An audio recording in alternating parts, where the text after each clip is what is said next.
Welcome back to another video, you guys. Now, I know this isn't what you guys expected. You guys are probably expecting me to play the Arizona Cardinals, but unfortunately, my Elgato glitched out. I was recording the game. I finished recording the game, and I tried to stop the recording, like, you know, when you press on the red button on the software, and it wouldn't stop it for some reason, so I had to close out the entire software and didn't save the gameplay, which is stupid because why? Like, this is the most important game of the year, and my Elgato decides to screw me over like that. But nonetheless, here you guys see the score. We lost 41-31, or 49-31. Unfortunately, in this game, it was just tough. The Cardinals were just getting anything they wanted on offense. I couldn't stop them no matter what I brought, whether it was blitzes, you know, man, zone coverage. It just didn't matter. I dropped everyone back, and they were still just finding ways to get the ball thrown down the field. But anyway, Russell Wilson had a crazy game, 452 yards, obviously because he was obviously down the whole entire game. That's why our running game was terrible. Rawls only had 10 yards rushing on 9 carries, and Russell Wilson had the most rushing yards with 62. Doug Baldwin had an insane game to close out the season with 14 receptions for 209 yards. Curse had 6 for 133, and Lockett had 2 for 70. Tyler Lockett's just had a lot of really long plays for us, but yeah, Russell Wilson was just finding Doug Baldwin for almost the entire game. As you guys can see, our defense actually did pretty good in terms of turnovers, as you guys will see here in a moment.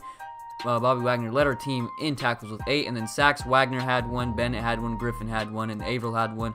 Seems like those guys have one every week. Shaquille Griffin had 2 interceptions, Richard Sherman had an interception, and KJ Wright had an interception. So obviously our defense played pretty good besides giving up really long plays, and most of those turnovers came in the first half too, and we were still down.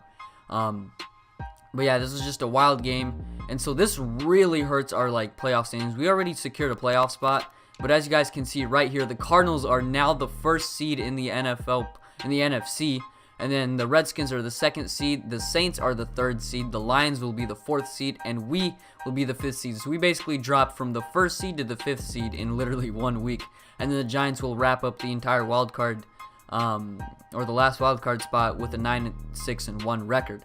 But yeah, it's kind of sucks, but I mean, you know, it don't matter. At least you guys will have one more game to watch, as we'll be playing the Lions in our first matchup on the road next episode. And taking a quick look at the AFC playoff picture, the Patriots get the 1st seed, no surprise there. The Jaguars, though, 2nd seed. Madden loves the Jaguars and the Chargers. Both of those teams secured a playoff spot. The Bills, Broncos, and Bengals secured one as well. So those will be some interesting matchups coming into next week and the following weeks prior or after that. So we'll see, you know, who goes on to the Super Bowl in the AFC playoff picture. Taking a look at the stats, our final season stats, Russell Wilson had a really good year, 4,992 yards. You can basically say he had 5,000, but he did have 48 touchdowns and 9 interceptions as well, all career highs for him, so a very good season. Hopefully, next year we can build on that and let him have an even better season. Thomas Rawls almost got 1,000 yards this season. He just came 17 yards shy. Of course, he was injured for a while. He did have that big 260-yard rushing game, but our running game wasn't too crazy good, but it wasn't too bad because, once again, we had a lot of guys running the football. And then this is crazy. Doug Baldwin came 3 receptions away from tying the NFL record set by Marvin Harrison for most receptions in a season. 137 catches this year. That is crazy. 1,869 yards and 17 touchdowns. He definitely was the best receiver in the league. And then Tyler Lockett, of course, he really surprised me with 1,000 yards. I mean, it sort of came out of nowhere. But that's really because he averages 21 yards per reception, which is really insane on only 46 catches. So that's really unheard of in the NFL. But I mean, that's just what he's been. He's been getting open down the field for us. And then Bobby Wagner led our team with 112 tackles. Of course, if I was playing in 15-minute quarters, those tackles would be up higher to a more realistic number.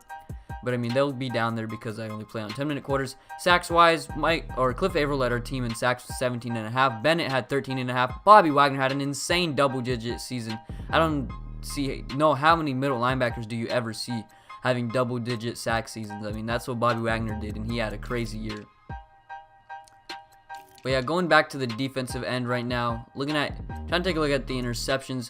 We all know that KJ Wright and Cam Chancellor had a crazy year. Both of them had a career-high 8 interceptions. Shaquille Griffin, in his rookie season, had 7 interceptions. Richard Sherman had 5. Earl Thomas had 4. Shed had 3, and Wagner had 2.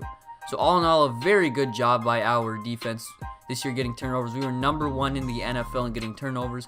And because of that, we got to look at some awards to see what happened on the NFL. And as you guys can see, Russell Wilson wins MVP. And then Griffin Murphy, or you could say Bill Belichick, you know, Madden just doesn't put in the real guys, and wins Coach of the Year. And the NFC Offensive Player of the Year went to Aaron Rodgers. Defensive Player of the Year went to Quan Alexander. Kind of surprised none of our players got that, like especially Cam Chancellor or KJ Wright. McCaffrey doesn't win Rookie of the Year, and there you guys see. I don't know how Shaquille Griffin doesn't win it, but I mean, Reuben Foster and Tack McKinley are really good players as well. And then Russell Wilson wins Best QB for that. But that'll pretty much do it for this episode. Once again, we'll take one more quick look at the matchups for this wild card weekend really quickly just to show you guys who's playing against who. We all know that we are playing the Lions on the road on Sunday. And then the Bills are playing the Bengals. The Giants are playing the Saints, so that's the other NFC matchup. And then the Broncos and the Chargers game. Now, whoever wins our wild card matchup will play against the Arizona Cardinals. That is going to be a crazy game, I think. If we can beat the Lions and play against the Cardinals, that's just going to be wild. But that'll pretty much do it for this episode. Drop a like, subscribe, and comment. Sorry for the unfortunate thing about my Elgato glitching out. I'll try to fix it, but anyway, that'll pretty much do it. And I'm out. Peace.